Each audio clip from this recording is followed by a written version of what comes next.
we've got a guest here. Yeah. Jamila from Reproductive Freedom All, for all, will be speaking with everyone shortly. We had 3 or 4 electeds say they were coming, and they're not here, sadly. But we have another elected who is here. He's asking me never to say her name in public. So I won't say his segment. But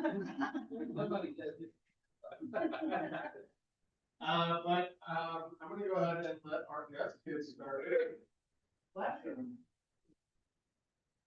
Make sure I've got presentation pulled up here. Do you want to plug your own laptop in? No, yeah,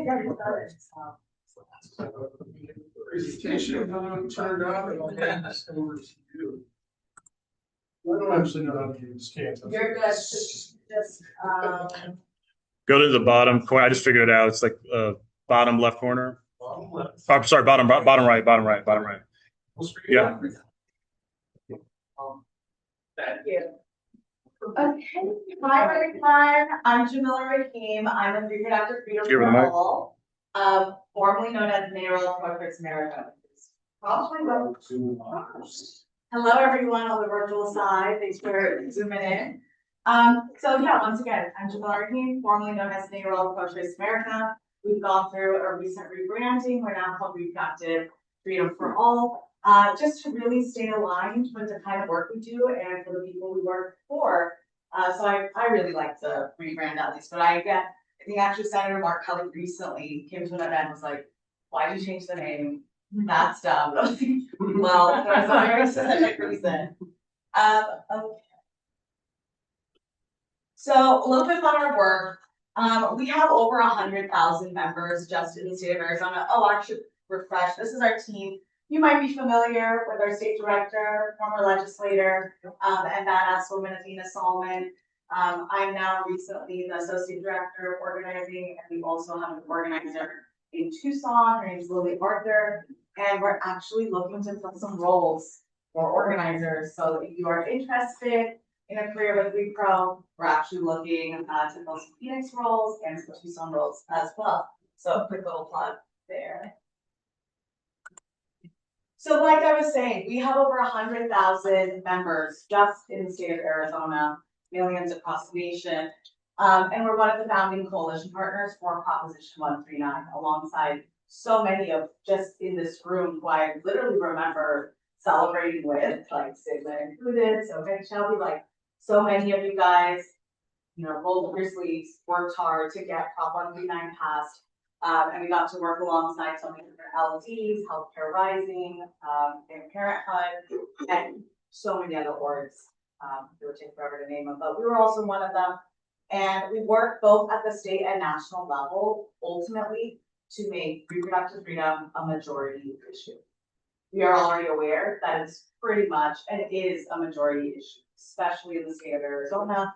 But we want to make it pass throughout legislation with people that represent us, and we ultimately fight for reproductive freedom future for everybody. Part of our movement, so it's kind of 4-part.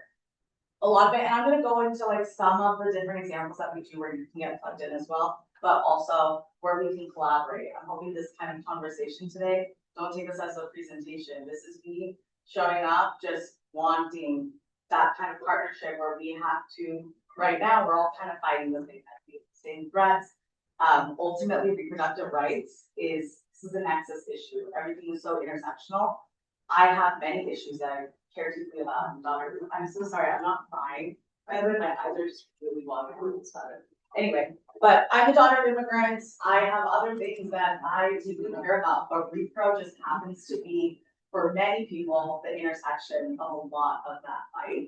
So I'm here today just presenting what we do, but hopefully opening up this conversation in ways that we can all collaborate and think creatively on how we're going to win that better, how we're going to get to a reproductive majority, as well as so many other issues that Americans and Arizonans care deeply about. So part of our movement and some of the key ways we get there is building power first and foremost. So the picture I use is picket play.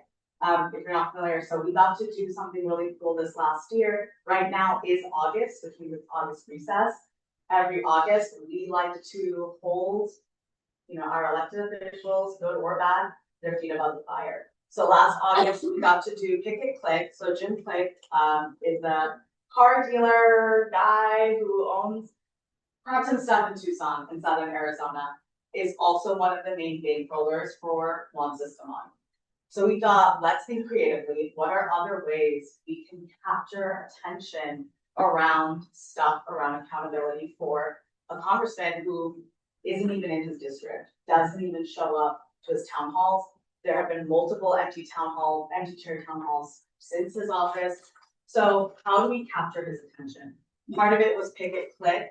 I put a picture later on, but we actually got him, he got so annoyed with how many pickets we did as Repro, but eventually it took over with so many other organizations that the guy retired early. And that's like the kind of stuff we want to do. And that was a statewide effort. Like it took one person that was one of our members actually in Tucson was like, I think this is a good idea. We should do something like this.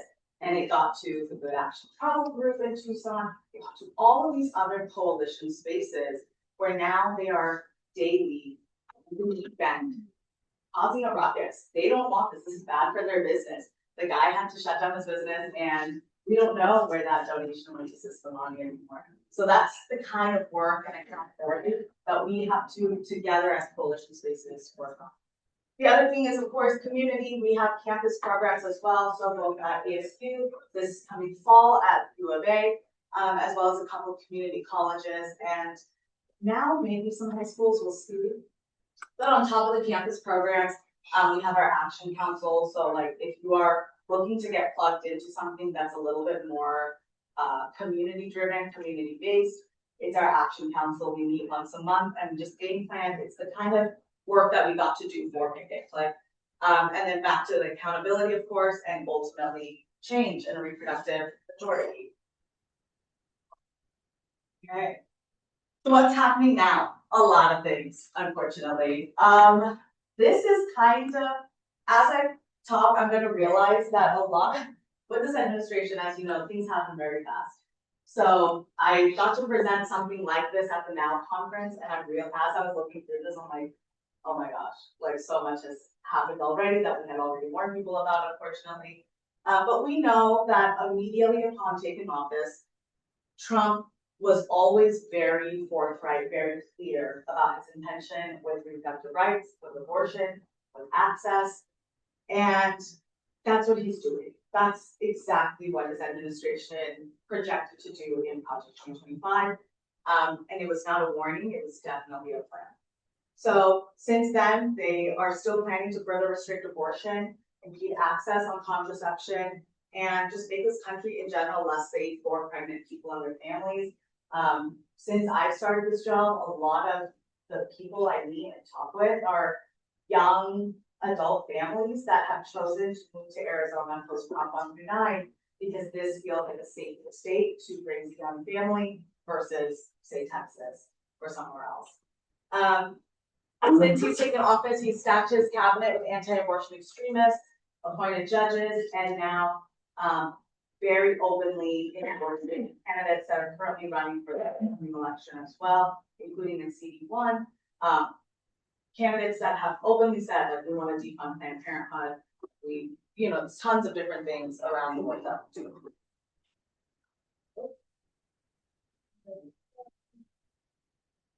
Yeah, there's nothing better than this visual, I think. I was proudly the person responsible for the ending of Roe v. Wade. And that's it's a very different time. I myself am in my 20s. So when something like that happens in my generation, it's one thing, but for us to happen as a collective, have the sitting president say something like that, there's not much else I can say on the matter. But like I mentioned, we have some Project 2025 key proposals that since he's taken office have already been enacted or actively trying to, so like Comstock and medication abortion, just trying to rescind FDA approval around like a pill that is also the same pill for miscarriage. stopping the investigation and enforcing of EMTALA against hospitals, contraception care, improving access towards that, as well as like privacy, broadly tracking birth control and abortion. We just saw a really scary case come out of Texas just a couple weeks ago where they used, like 8,000 block cameras to hunt down a woman who crossed state lines to get reproductive care. That's the kind of privacy violation and surveillance state we're headed towards. And it's already happened. Some other notable judicial activities, like I mentioned, I'm gonna really briefly go over this stuff. Mifepristone restrictions. It's the same pill for a miscarriage. A lot of the work I get to do, even in Arizona, is just hear stories from people in other states, like Amber Nicole Thurman in Georgia, who unfortunately passed away because the doctor and physicians couldn't do anything. Their hands were tied behind their back as she was having a miscarriage because they couldn't give her the care that she was so rightly owed. And unfortunately, she leaves behind a 7-year-old son as well. So like stuff like this, it's hard for me to say, but it's stuff that I have to say to really like paint the picture of not this is like, for instance, like this might be like a Handmaid's Tale situation. No, it's happening now. Lives are being lost now. And it's really, really unfortunate, and we can actually change it. Like we have every single avenue right now to hopefully fight that. Legal and political battles, so other organizations preparing to fight for restrictions. I want to emphasize that 8 in 10 Americans support legal abortion. That is an overwhelming majority. Once again, Prop 139 also runs in the state of Arizona and every single district too. And then of course, a little caveat, the impact on access. So since Trump has taken office, a big thing that's been hit is telemedicine. So people who live in rural areas who can't necessarily go to the hospital or take time off of their day, get a car or take time off of work, they are being affected the most. And we know that 1 in 4 abortions in the US are usually prescribed or in rural areas. So the state of repro in Arizona, this is where like LD11 really comes in. I mean, you guys were out there knocking doors and getting signatures too. And we overwhelmingly voted for Prop 139. It won in every single district in the entire state. That's next level. Like overwhelmingly, I think, and actually we're gonna give ourselves the fact that it's voting. We're like, nah, we're not dealing with that shit. Like, we're gonna roll up our sleeves, we're gonna fight that. That's the kind of stuff we got to do in the state of Arizona and set a precedent and an example nationwide that Arizonans are not gonna take this sitting down. We're not gonna take extremist legislation that dictates what we can do with our bodies lightly. So despite that though, despite this winning overwhelmingly, the fight will really just only begin.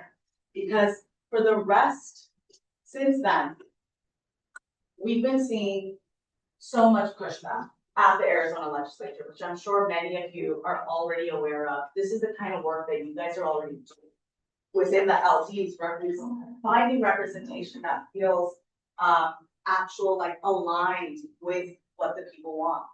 So since this last legislative session, there's been over 20 proposals sponsored by Republican lawmakers that attack abortion or reproductive access. But also, it's not all doom and gloom. We've had many people and many representatives fight on numerous proposals. We've gotten lawmakers to propose the increase of abortion access, protect the contraception and IVF care, family leave, and establish pregnancy protections, as well as fight against some of these CPCs, like the crisis pregnancy centers. Does anyone know what a crisis pregnancy center is? No. Does anyone want to answer this group? It is a false, it's basically a place where they go to get incorrect non-medical information, and a lot of times they're backed by religious groups for women to not get hit on their pole options. Exactly. And that's scary stuff.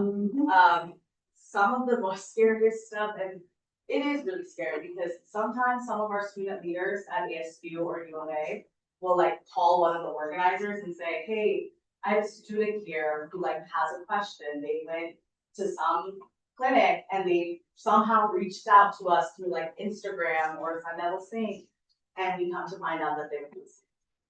Like when you are manipulated at such a young age or an impressionable age, something like that, that's the kind of like miseducation and misdirection that we are unfortunately having to fight against, which is why it's even more important for our legislators, like some of you guys here today, fighting that kind of battle. Thank you. And then legislative session is over. That's like the biggest update right now in terms of we were successful in our tracking against so many of the bills attacking reproductive rights.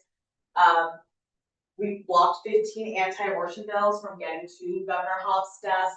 We secured 4 vetoes on anti-abortion bills and secured 2 vetoes on bills making it more difficult to remain on access for Medicaid. It's not all doom and gloom. We got to have some amazing wins as well, and that's the kind of work collectively we want to keep doing. This kind of goes back to like the gym click stuff. So like I was saying, we got the guy to retire, so that was kind of fun. Like I don't know, Athena made this, she loves it. She thinks it needs to go like viral as a meme, but yeah, so we got to, you know, through like creative thinking, like, so one of the things that I actually want to mention of just how hard it kind of is to be creative sometimes. We tried getting a billboard that said pick and click, and then came to find out that he owns the billboard company. And the companies that he doesn't own didn't want to put up a billboard because he already buys so many billboards from them. So that's the kind of like stuff we as the people are having to fight and having to think, well, how are we gonna fight this? Like, how are we gonna bring attention to the guy who just owns everything, is just bankrolling everything? So we ended up getting a truck with like a billboard and just drove it around Tucson for as many days as possible. And then of course, Picket, old school style, just poster to a wooden stick that you get at a Home Depot or like a paint stick and just show up. So some of the other stuff in terms of like what's happening now. So I got to kind of paint a picture of like the state of repro, the legislative updates, the kind of work that we do. Right now, our biggest goal and priority really is winning, just winning big this November. We have our endorsements as like a rollout, so this is just so far who we've endorsed. I think our next rollout is actually happening at the end of this month. But these are some of the endorsements that we have across different LDs. Some of them, this is a pre-primary, obviously, so no longer that relevant. But I did want to highlight the campaign that we're on right now is the My Body, My Ballot campaign. I wish I got to bring my merch for this. So the next meeting, I'm going to hand off some merch to Shelby so you guys get some of the stuff because it's really cute stuff.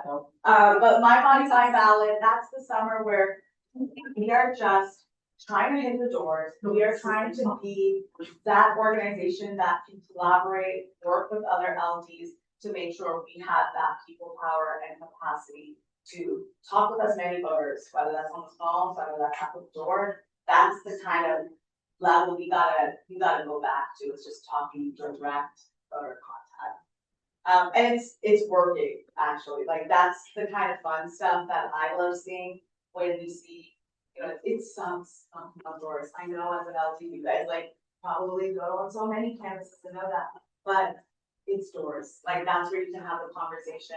Some of the doors that, I mean, I just knocked a door last weekend where the husband was Republican, but the wife is like pretty pro-abortion, but she herself was like a conservative.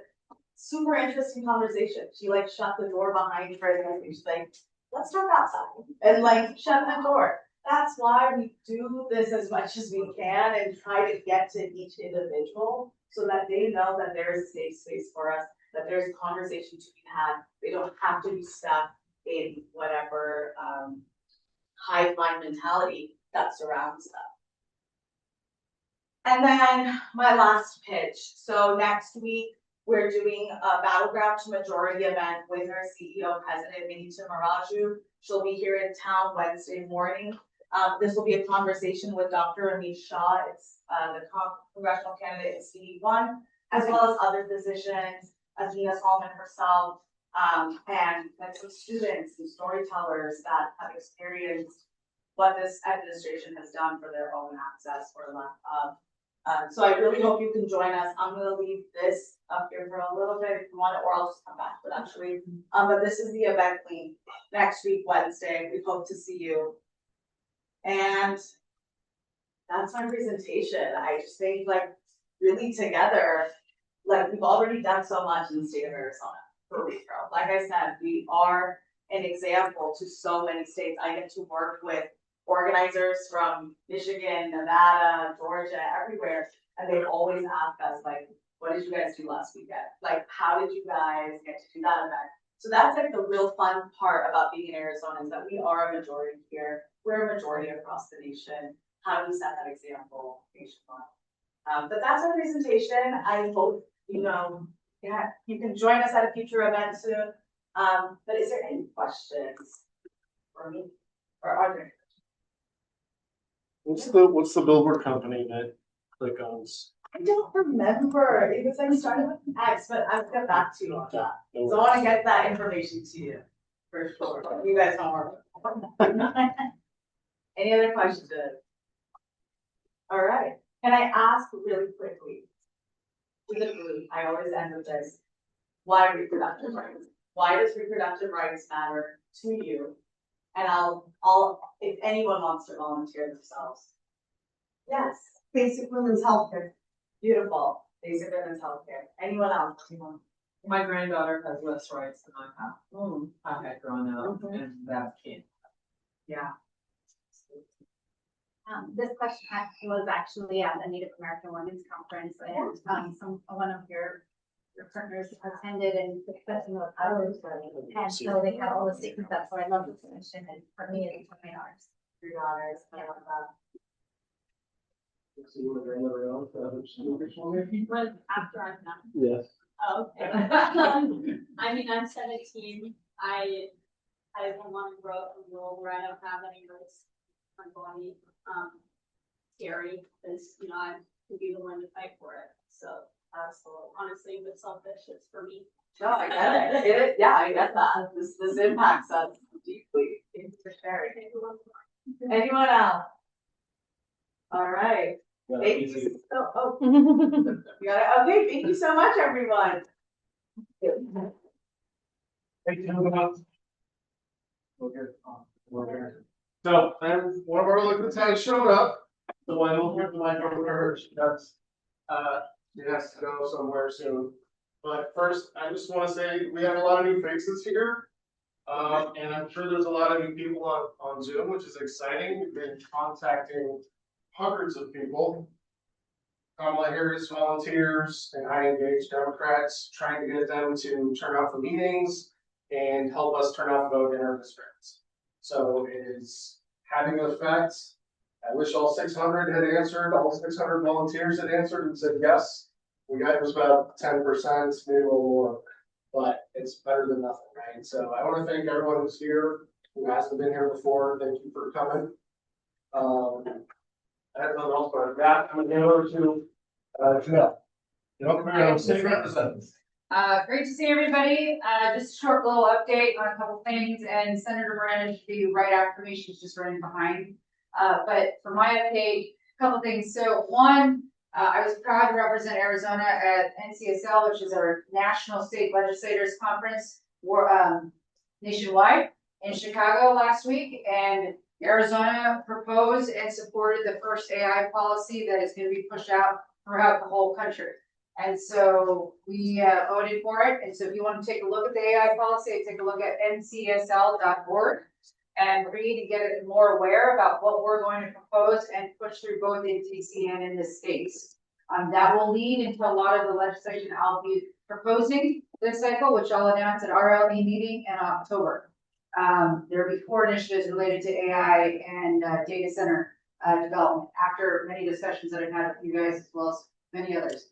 Second, right now this week, if you don't know, the GNC is convening at in Austin and talking about not just how they're gonna win the battleground. If you haven't noticed on social media, Arizona has been the example. Arizona has been the example nationwide. The DNC party chair, Ken Martin, has proposed, instead of brag, about an amazing program about voter registration in Arizona. That program happens to be what we are doing in Maricopa County. So kudos to Patty O'Neill, the team, and everybody else on the entire strategy with our intern and fellowship program, as well as all the orgs who participated in VR. If you don't know, that is a combined effort. The DNC is taking credit for the work we are all doing, and I will uplift that and I will comment on that nationally after the DNC convenes on Friday and they vote, because, you know, I'll let it eat through the next 2-3 days, but we're gonna claim it rightfully so. Third and foremost is on August 1st, I announced the new Arizona Democratic Victory PAC. If you don't know what it is, you're about to, because I'm gonna post about it. It is a new Democratic training program, electoral program. The application's open August 1st and closed October 1st for anybody who is a Democrat wanting to run for office in the next 2 to 4 years. It is similar in the program, if you haven't known, about Emerge Arizona, but it is open now to both men and women. And so I'm excited about this program. I'm more excited because there are other training programs that are focused on school boards, that are focused on Arizona and a nonpartisan program. But let me tell you about being in public office. There is no such thing as not being trained enough. This is a new job, with new responsibilities, and like you and anybody else who takes a job, we want to know what the responsibilities are, we want to be accountable, and we want to, most importantly, do a good job. So if you know someone who's interested in running for office, I don't care what the age is, push it out, have them apply, let them go through the interviewing process, and let's have a great cohort come out of next year. Because we need to build the bench more now, more than ever. If you didn't know, their Turning Point has put at least 2 or more candidates per school board race around the state. What does that mean? We need to fight back with our Democratic candidates as well. So we need a little push, identify someone, maybe have them consider run, and we'll take it from there. Anyway, that's my short little update. Thank you guys so much. I know Catherine has more.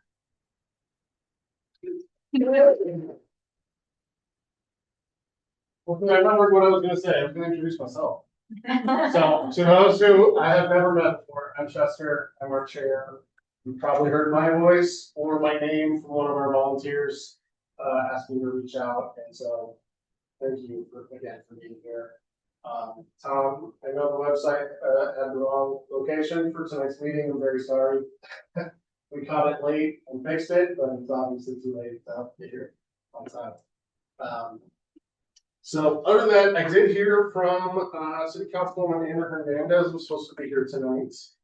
But she's feeling ill, so she didn't want to spread it. I know there's some people who do not like Ana, and if they'd known she was gonna come, they might not have joined us. But it's important for us to hear from all of our electeds. We cannot close the door on Edwards. Sorry, it's a big tent. We have to allow everyone in.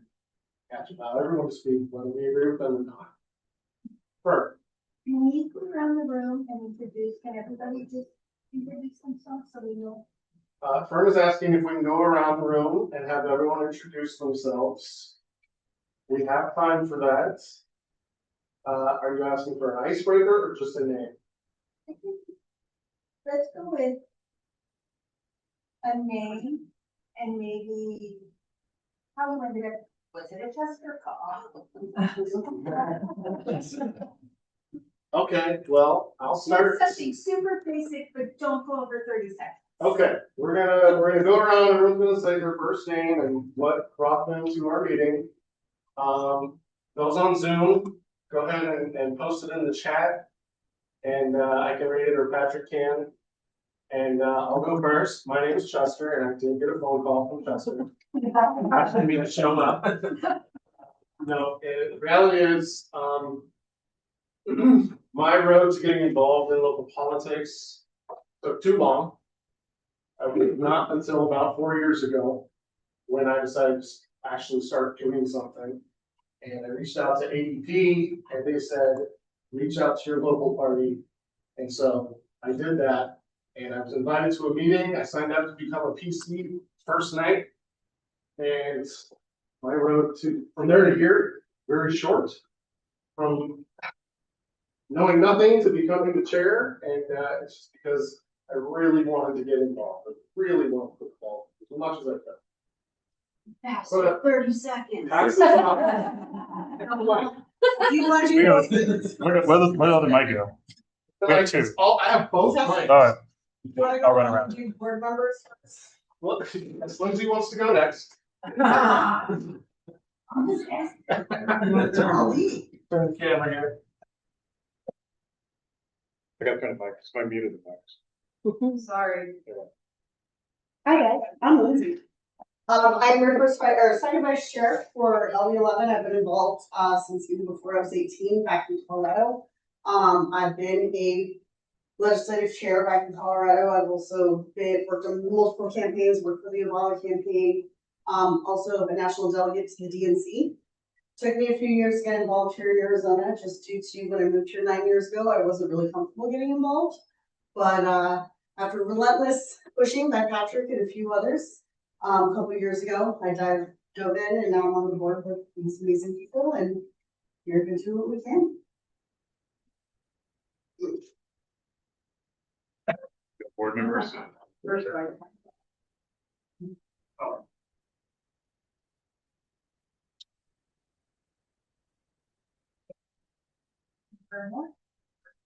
Chair, that's the meeting now, I volunteer, chair.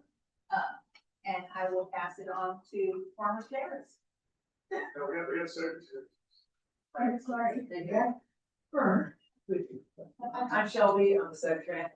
Thank you. Soon. So they hear you. For the people on the internet.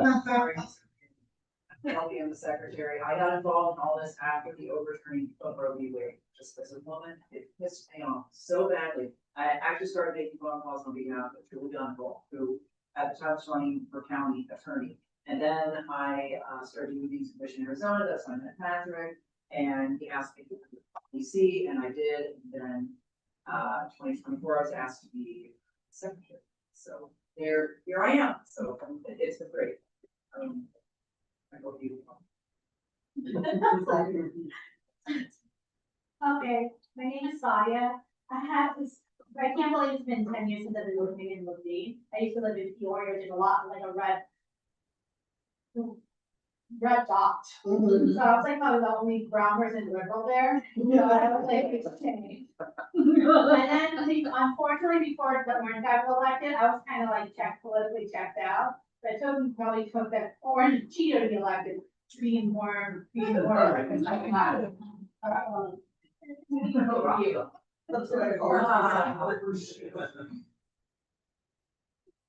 I'm St. Oliver, former chair and this type of crazy stuff, but I've been doing a couple of things in this state.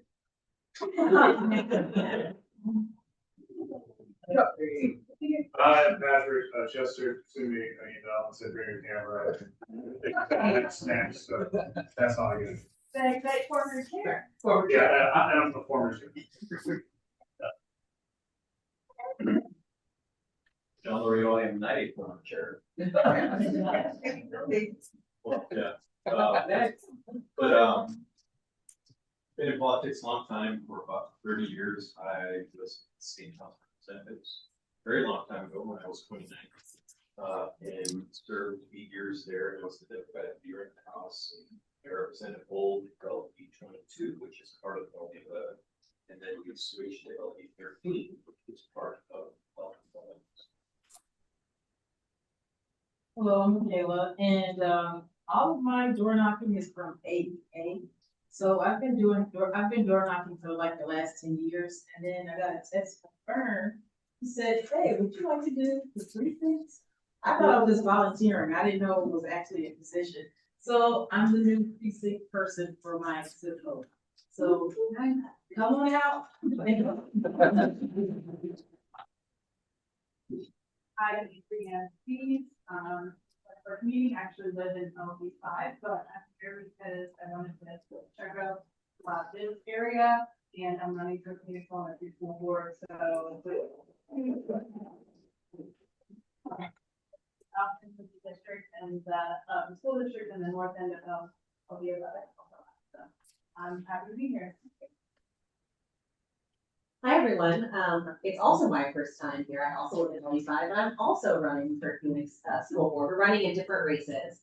Adrian is running in a 4-year race, and I'm running in a 2-year race against some of those turning point folks that were mentioned previously. I teach at the law school. I teach education law and family law.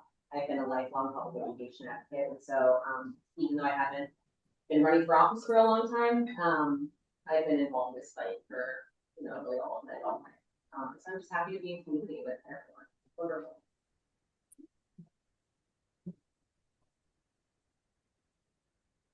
Hi, I'm Jack, and I'm a precinct committee person in Summerside Precinct, which is the very further southern part of the city.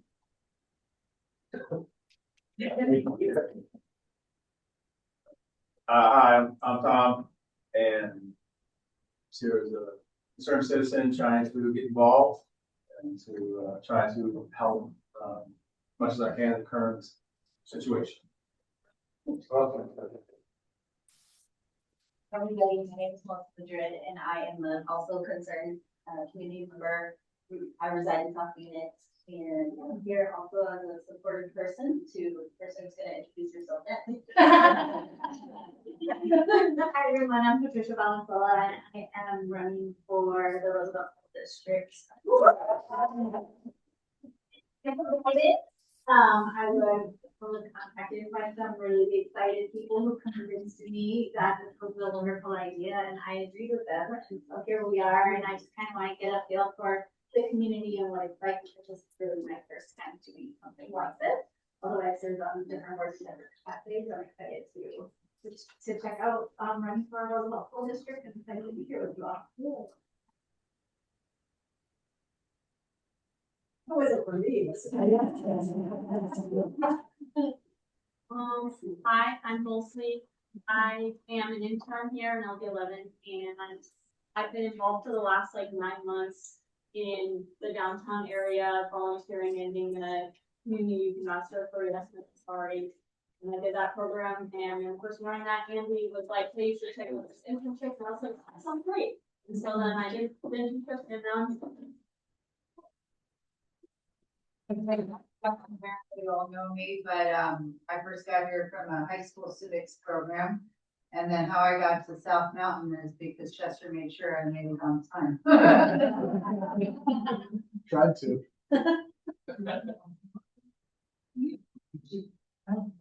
Joyce, I am not new face, I have a full face. I only did, but I've been around the block. I have been in chair, but not here, but in Idaho, with Fred. And had the opportunity to go to a few meetings and stuff. I put in my word, but I still want to help. None of that. And she's the baddest petition signature getter. When we were running Prop 139, she was everywhere. Well, not everywhere, but You did your thing. we mostly went up to Canyon at that time. And it was, But she's amazing. My name's John. I'm a lawyer and precinct committee person for the Carver precinct. I have been reading about and thinking about politics for a long time, and then decided to finally get involved and try to take some action to try to change things. So happy to be here. Who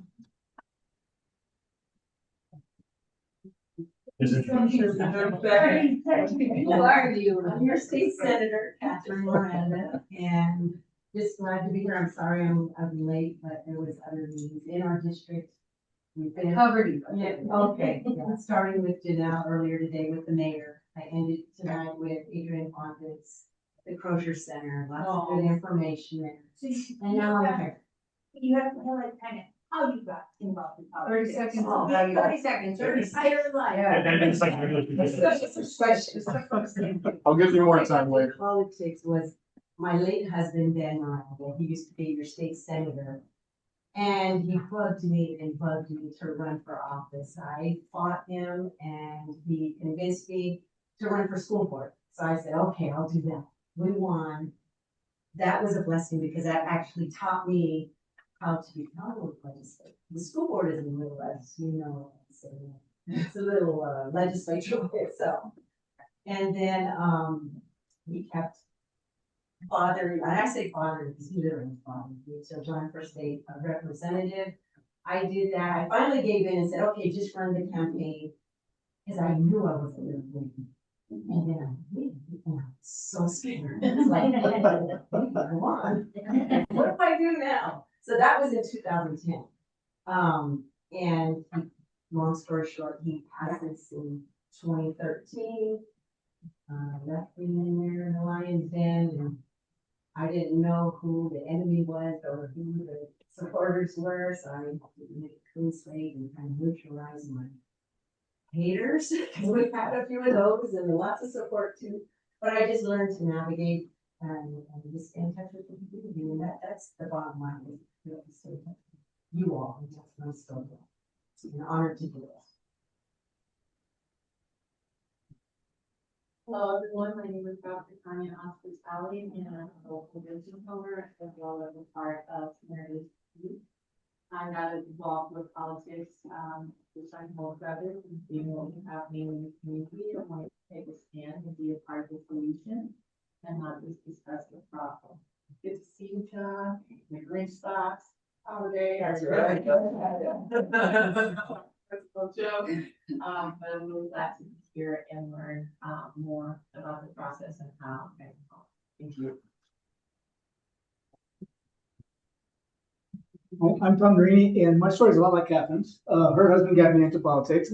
I'm on a governing board for the community colleges now, which is Ben's old seat. And so I grew up here in South Phoenix, went away for about 20 years. Witness protection program is outstanding.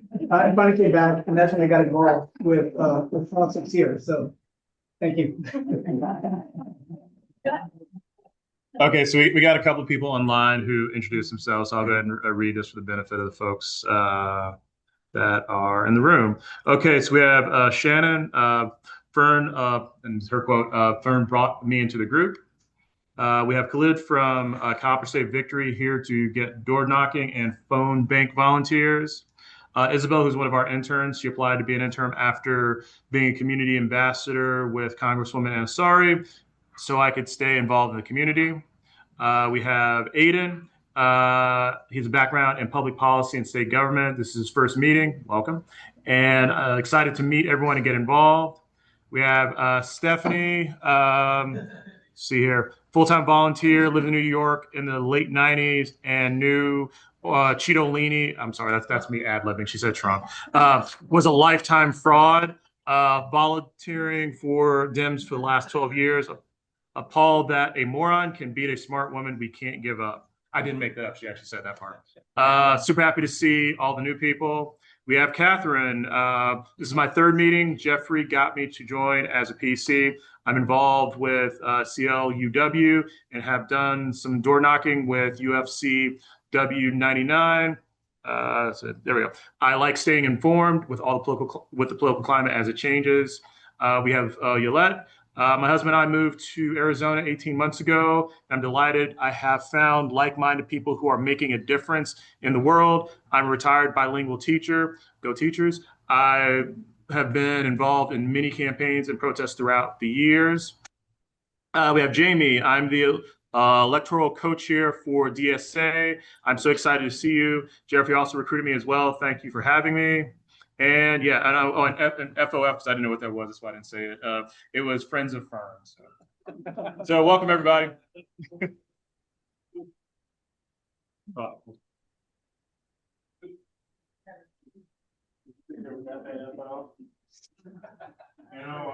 gotta put my life right. Stop keeping up. So. All right. Oh, we just had a new visitor. I'll go ahead and hand the mic off to Onesimus for introducing ourselves. and why we are involved locally. Please keep it to 30 seconds. Plug that on later. No, and it's not Onesimus 30 seconds. We need volunteers, then we need lists. Ardmore, Euclid, and all the big. Introduce yourself. My name is Onesimus, I'm Captain Miranda's campaign manager. Been stomping around here since 2018 as candidate first for City Council District 8. And then helping other candidates try to go on and win. Work with Mike Johnson for the runoff. Cynthia Stella, after her campaign manager passed away. Worked with Catherine, worked with Keisha Hodge. And was on the congressional campaign in District 9. That's where Chester and I got very close. And another campaign for sure I can't remember right now. Thank you so much for having me. Thank you. I'm in LD left. I'll give you some time to talk about Brian a little bit. Shortly, actually, because I don't have a whole lot tonight. We have been phone banking. A lot of us, PCs, came out to Burns last Friday for a meeting to talk about plans, try to make some plans for what we're gonna do. We have 83 days left until the election. That's election day. Let's go out a month before that. So we have like 50 something days until ballots go out and people start actually voting. So we have been trying to recruit more volunteers.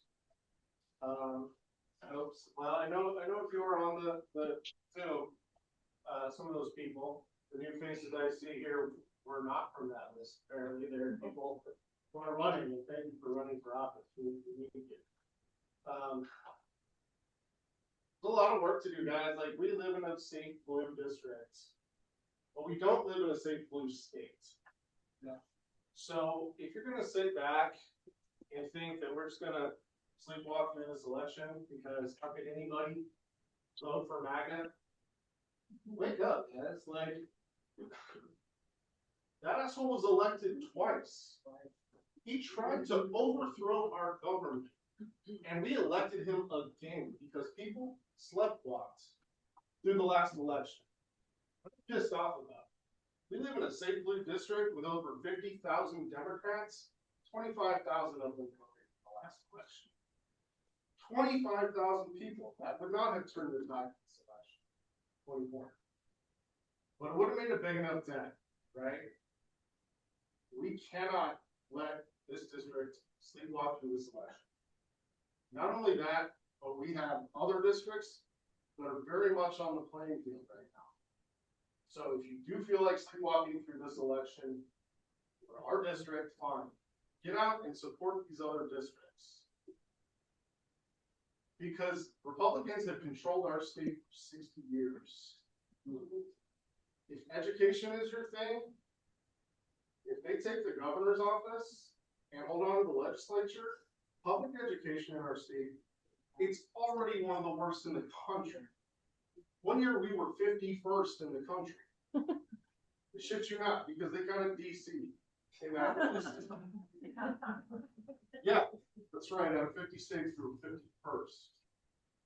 And it will get worse if we let them control the legislature and the governor's office. We can't sleepwalk with this. Okay? Healthcare in this state, having to look at a list. I don't want to know how bad it is. It's not going to get better. We don't flip the legislature. It's just, there's so many things. Utility prices. Okay? The ACC, one of the most important races in our state when it comes to affordability. We've got to help. We're not even going to have control if we sweep the ACC elections this year. That's only 2 out of 5 seats. They will still control it. But it'll be something, right? We have to send them a message that we're not going to roll over and let them take our state and turn it into a surf factory. I don't know, like, they just want to turn everyone who's not already a millionaire or billionaire into slaves. There are billionaires, and I'm going off on a tangent, they literally want to put mirrors in space to eliminate nighttime. There are billionaires talking about making it daylight 24 hours a day. And you know that's just so they can make people work all day. Because they don't want solar power. They're trying to eliminate solar power. Okay, I'm ready. Guys, we gotta get out there. We gotta do this, okay? I need support. I've been on these phone banks almost every night for the past 2 weeks. And I've got some people, Jack's been crushing it. We got a guy in DC who's been on every night. He's called like over 300 people. I know John got a call from him. Yeah, so we gotta keep doing it. And that's just to get more volunteers involved. So we've just been calling people who we already know we can count on, just to see if we can get them to take that next step and call people we can count on. The next step is to start calling those Democrats who didn't vote in the last election and say, look what you did. This is your fault. I'm happy. Anyway, please, we'll be posting phone banks. It's very hot. I don't want to canvass, but there are people who would rather canvass than phone bank. So we'll set up canvassing for them. We do have on the Zoom tonight, Callan from Copper State Victory has been organizing phone banking and door knocking in our district as well. He does that during my business hours, so I have my own phone banking after my business hours. So whatever works for you, come to our website, go to the events page. There will be stuff listed there. If I find stuff from other districts that we can flip, I will post that on our events board too, so that people can get involved. I want to be the one-stop shop. I've got time tomorrow at 6. Let me see if there's anything I can do at 6 tomorrow. Go to our website, and God willing, there will be stuff we need to do. Fern is raising her hand. What's up, Fern?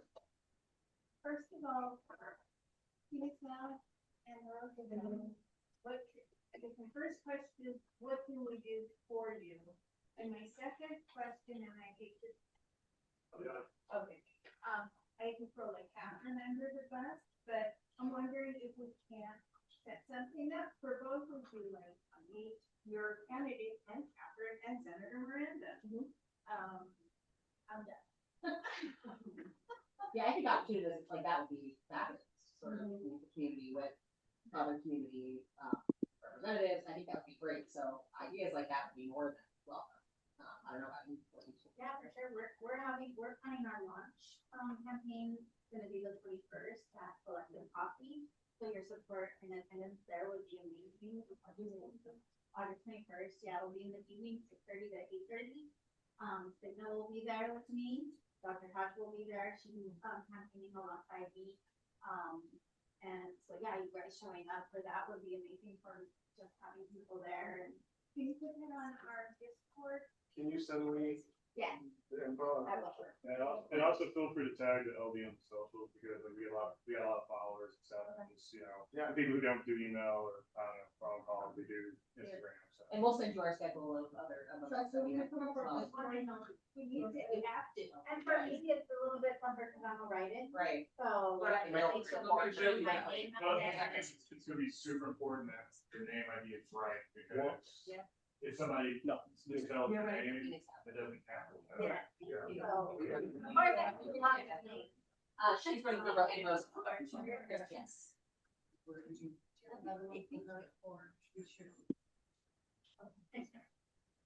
Okay.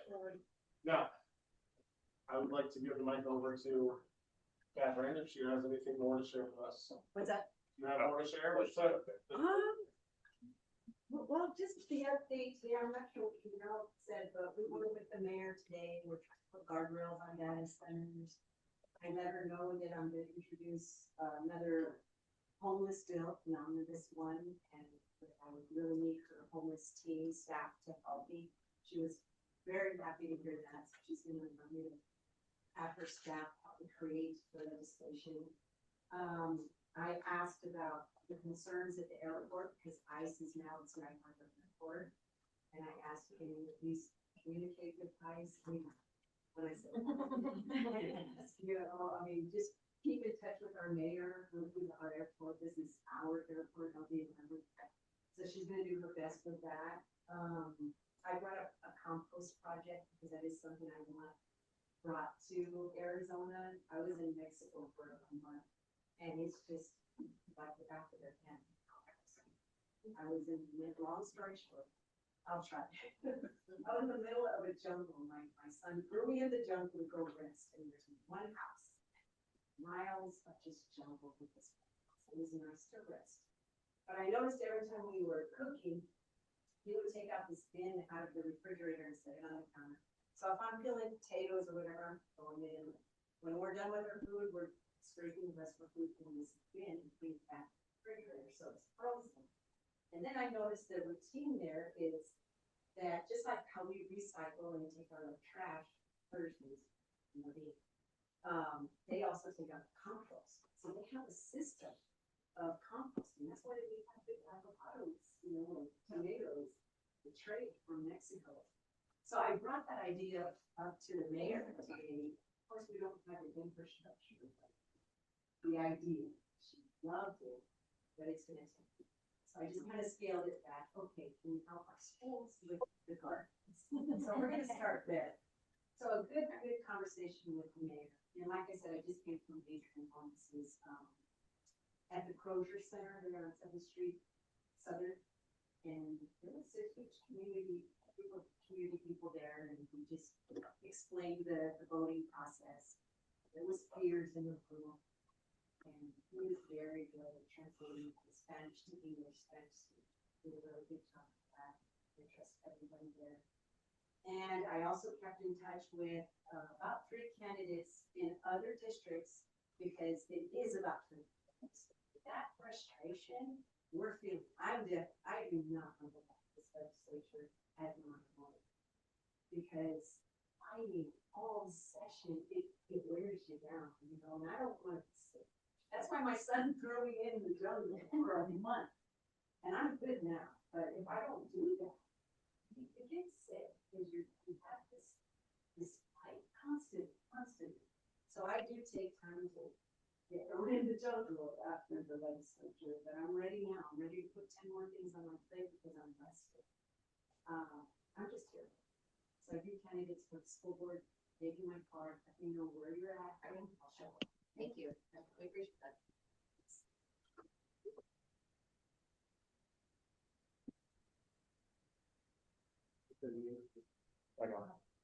No, we're getting our way.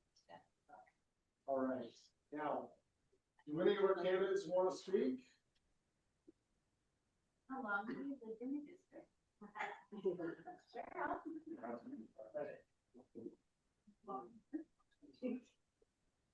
was that? I'm Patricia Valenzola. I have been in this district for about 5 years now. I live in South Phoenix on 7th Street in Dobbins. I was getting Dobbins. And I actually have a long history in education. I started in the classroom, so I was a 3rd and 4th grade teacher. I was able to move with my students, which was really exciting that they even let me do that.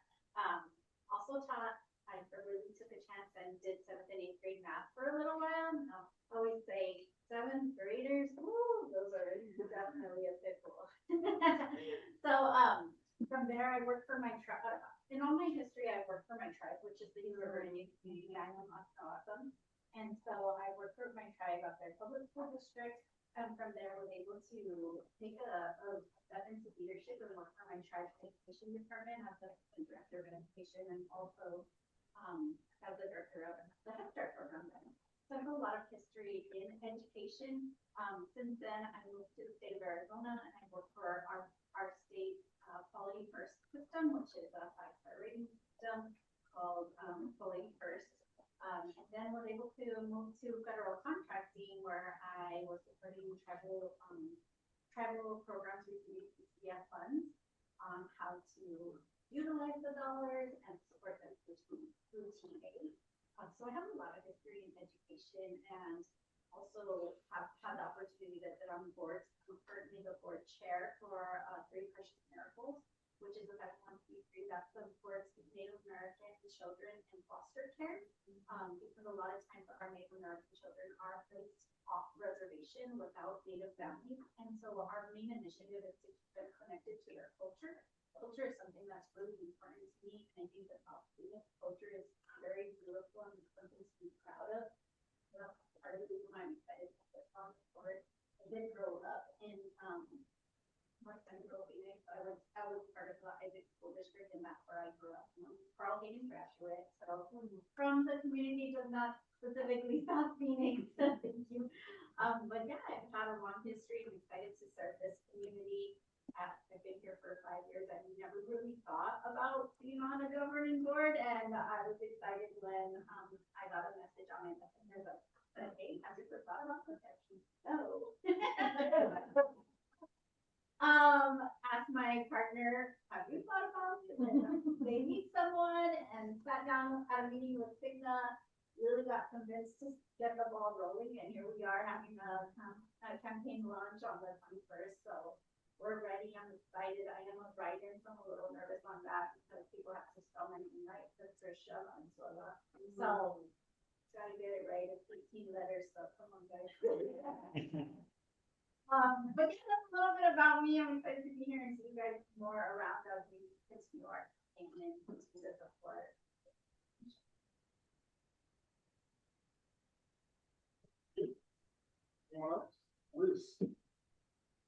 Hi everyone, my name is Caitlin Malott. Like I said, I'm running in Phoenix Elementary School District number 1. I live in Portland, but our district spans LD5, LD1, now 26. I started my career as elementary school teacher as well. I taught kindergarten, first and third grade.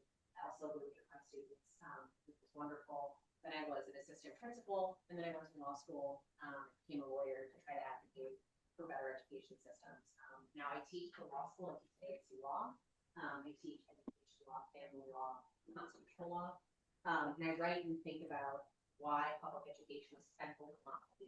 And if we care about democratic health, we have to fight for real public schools, like community public schools that serve the community.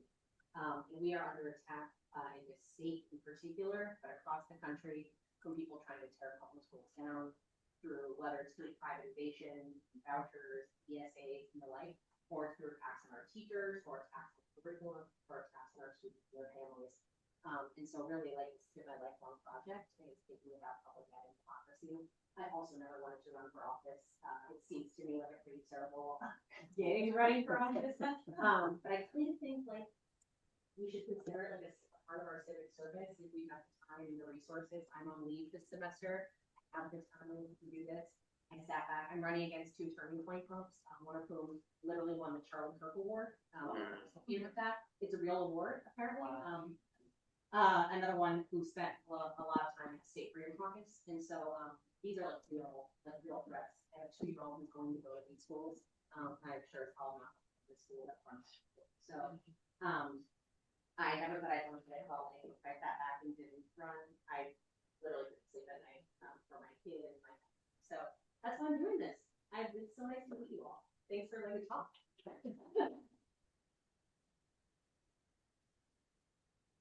Hi, I'm Adrienne Speeds. I also live in Fort Pompano. I'm a lawyer in private practice, and the reason I am running Phoenix Elementary is because I've been plugged into what the district has been doing for many years. I actually have a junior in high school who was in Phoenix L from preschool through 8th grade, and now she goes north. Yes, Cigna. Yeah, so she goes north, and but I have an 11-year-old who's in Pittsburgh. So I've been paying attention to what's been going on in Phoenix Elementary, and it's been very tumultuous. And like all public schools, Phoenix L has been facing a lot of challenges lately, and so I just feel that some stable leadership is needed, and pretty stable, even-keeled, rational person. Lawyer training is, you need to look at everything from all different sides, get all the information, make evidence-based decisions, and so that's what I'm doing. And education is very important. Public education. I'm a product of public education, a first-generation college student, and I know what a good public education can do for a child. And so I'm really hopeful that school board can utilize some of its resources, relationships, and the real estate that the school district has and just use all the resources we can to make schools the best for every child that we can.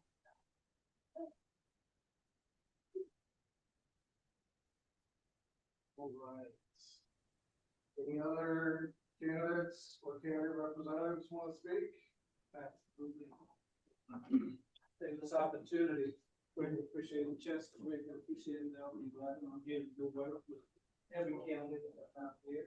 I've been doing it in the past, even in the state lines, when Kelly was running for office, Julie Donegal, Chris Mays, Governor Hobbs handed out all the materials with alongside Senator Miranda at the time. So I'm known to fight with everyone that's working and being field work done. So hit us up. You can get in touch with the Senator. I'll let coordinate that. What I'm doing, I'm campaign manager for Brian Matlock, the state mine inspector county.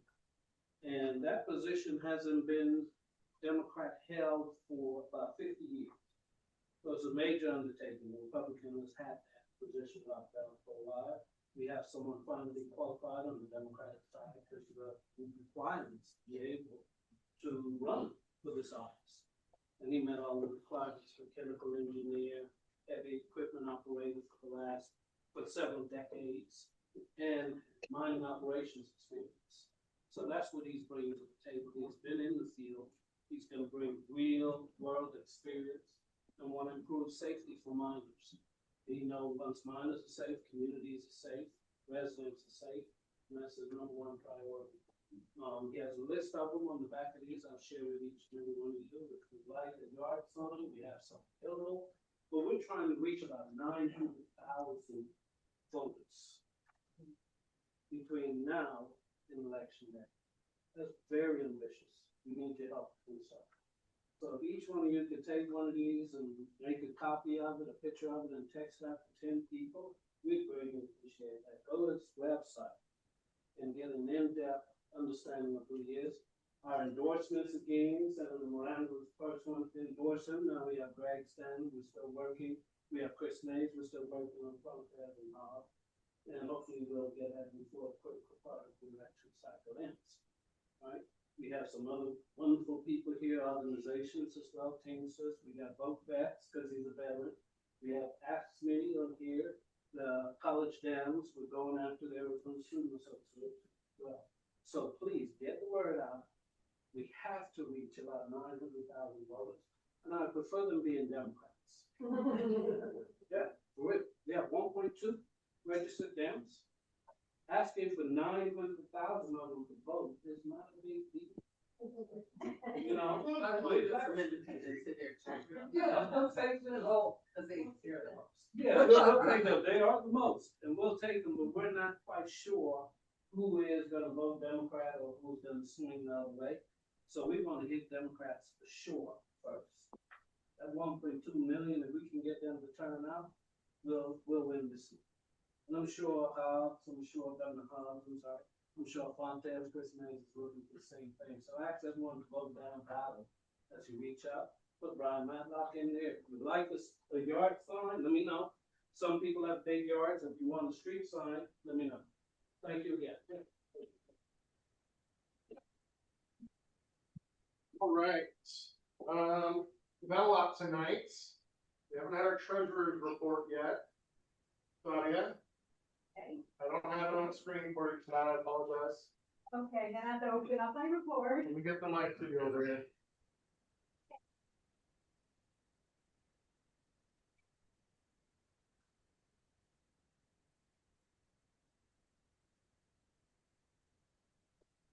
Okay, so be patient with me. This font is very small. Okay, so our ending balance as of July 31st was $10,936.98. We raised $1,000 and $343.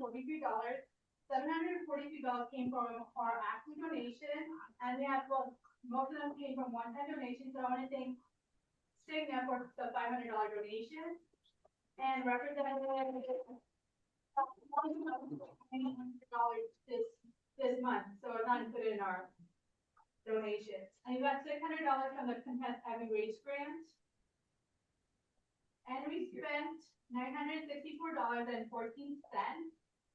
And Chester made a good decision to switch from the Google to Cloudflare domain. So we kind of saved around $40 each month now. And we started paying stipends for 3 new interns, $200 each, so it's like $600. So that's gonna be our new expense, and that's what's consisting most of our expenses. And we also paid our non-unique expenses, we paid $151.75 to Exchange Rate Verify for texting service. And we for our PC meeting, we spent $99.47 for the pizza, and $11.20 from fries for the beverages, also for our PC meeting, and the others are normal monthly expenses such as this. And if you guys want to donate, we have a link on the screen, or we also have a raffle. Thank you very much. In that vein, we will to purchase, roughly 25,000 ballot guides to distribute amongst the Democrats that we hope will actually vote. We also plan to text out a digital ballot guide to not only the Democrats in our district, but independents, maybe even some unengaged Republicans, because there's a reason they're unengaged. And, you know, there's only 500 strong Republicans in our district, according to Dan. We can afford to text them too, why not? There's some of them that might be sick of MAGA and want to send them a message, so we'll see. Other expense, what was I thinking? Can't remember. But we have our 50-50 raffle here. Anybody else want to? Anybody else want to get in on the 50-50 We can raffle? do electronic donation as well, or we can do cash, so it's up to you guys. I'll do electronic. All right, well, we gather some more 50-50 raffle purchases. I'm doing Do any of our other board members want to say anything? Fred, you've said your piece several times. I got an announcement after the board members, so. Patrick has Oh. an announcement. Basically. Hey everybody, so really quick, two quick really announcements. First one is you have the state party convention coming up on the show look it up for us. It's coming up soon. It's in the newsletter. It's like so was it the 28th? That's what I said. Anyway, so we got the state party convention coming up. Make sure if you are a state committee member, you need to attend because you know that's part of the job. If you can't attend, definitely fill out a proxy, and of course, you know, get that thing. You have to, you'd have to get 2 witnesses. You're going to notarize, so it's all going in the newsletter. But my other announcement, and I want to actually talk about what's the name of the year, Gavin Ansari's team. Yeah, so I was Andrew's going to be here, so I was going to actually want to thank you in person, but I do want to shout out our congressman because I had a really cool moment today. My son got home from school, and you know, he's getting mail. You know, he's a senior in colleges and all this kind of stuff. But he got a letter from Congresswoman Ansari, and he's like, "Why am I getting this?" I'm like, "Well, you have to open the letter to find out." And so he opens the letter, he reads it, and he's like, "Oh, cool! She sent me a voter registration form." And he was like, "So, like, I can vote, like, right?" I'm like, "Well, you have to fill it out." But there's a little small detail. He doesn't turn up 18 until like well after this election cycle. But I said, here's the thing though, it's like you can still fill it out, you won't be able to vote in the midterm, but you will be able to vote, you know, next go around. He was like, so this is like happening all the time. I'm going like, I don't think every congressperson does this, so I think it's a pretty awesome thing. So yeah, so he filled out his voter registration form, and he's going to obviously sit on it before he mails it because he can't do anything with it. But yeah, just wanted to shout that out. So, and the other part of the story is, there are a lot of young people who are not eligible to vote this cycle, but they've got a lot of skin in the game. There's going to be some first-time voters or people who are eligible to be first-time voters, so we can't forget about them because, trust me, they're going to inherit whatever decision we make who can vote, and they have opinions. They want a much better world. They know they're seeing all the problems that they're going to potentially inherit. So yeah, don't forget about them. So thank you. Thank you for mentioning Andrew. Andrew was going to start a home here. He said he might be late. So I was holding off on making his announcement for him. But I wanna try to keep this to 8 o'clock, with 7 minutes left, so. I don't like long meetings anymore than anybody else, even when the attention's all of it. So Andrew Rhodes, in July, Representative Ansari conducted her 12th oversight visit of detention facility, in Texas, the Dilley facility, the only family unit holding facility. So that's the immigrant prison that's holding babies, right? I believe the technical term is concentration camp. But... Yeah, it's a concentration. She did a visit alongside Representative Joaquin Castro, Nina Rivas, Diana Presley, and Lizzie Fletcher. On the tour, she spoke to a 16-year-old girl who was taken while she was on her way to church. She was then used as bait to force her father to be taken as well. Proud to say that likely due to the advocacy of Rep. Castro and the visit of Rep. Ansari and the delegation, the family was released from ICE custody. So that's awesome. Families have told visiting members of Congress that their kids have limited or no real access to schooling and the basic living conditions like food, sleeping arrangements, and all those things are inadequate for a child, let alone a family. The visit itself was surreal, with walls postered with Moana and TVs playing Bluey. I mean this very seriously to all of you. Your tax dollars are paying for this. The federal government already pays $160 million a year to operate this single facility.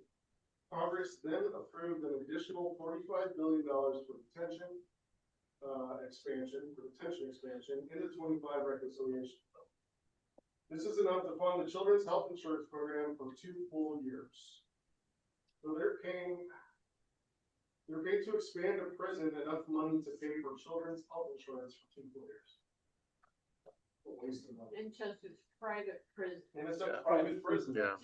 So we are subsidizing slave holding facilities so that we can get slave labor out of these immigrants who were probably already working for less than minimum wage.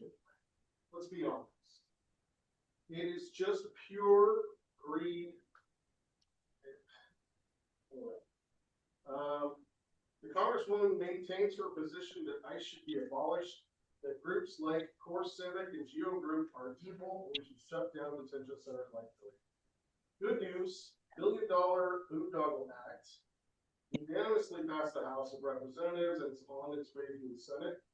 This bipartisan piece of legislation, federal agencies must submit annual data to the OMB on troubled projects exceeding the $1 billion cost overrun or 5-year delay thresholds.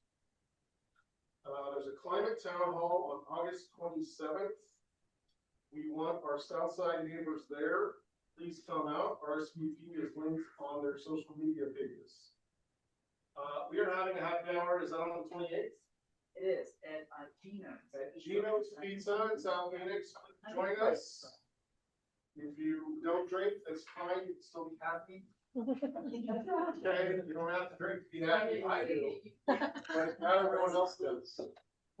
So please join us, have a good time, hang out. We can all talk about things we're upset about, or things that we're happy about. On top of that, I did want to say one thing I was recently in the news. Like Jimmy was saying, they want to outlaw distributing women's health care by mail. They are trying to legalize selling guns by mail. So the hypocrisy is just flipping insane, right? They claim to care about lives while they want to ship guns to people. Anyway, just another rant with Bo. We're gonna go ahead and do the 50-50 raffle and then we call it a night. Like we told 99, the winner will get 50. All right, I'm gonna have Jack draw tonight. Draw yourself. No problem. 387. Who is it? Who's got the tickets? Oh, is that me? 387. All right, congratulations. Do I do much? You gotta be supposed to play this. Okay. That's a 3X7, yeah. That's it. Walking off the path. Thank you. All right. It is 7:58. I'm not gonna ban for 2 more minutes. I'll call it. Thank you, everyone. I really appreciate you all being here. If you want this, thank you. Let's turn out the voters, guys. Let's do it.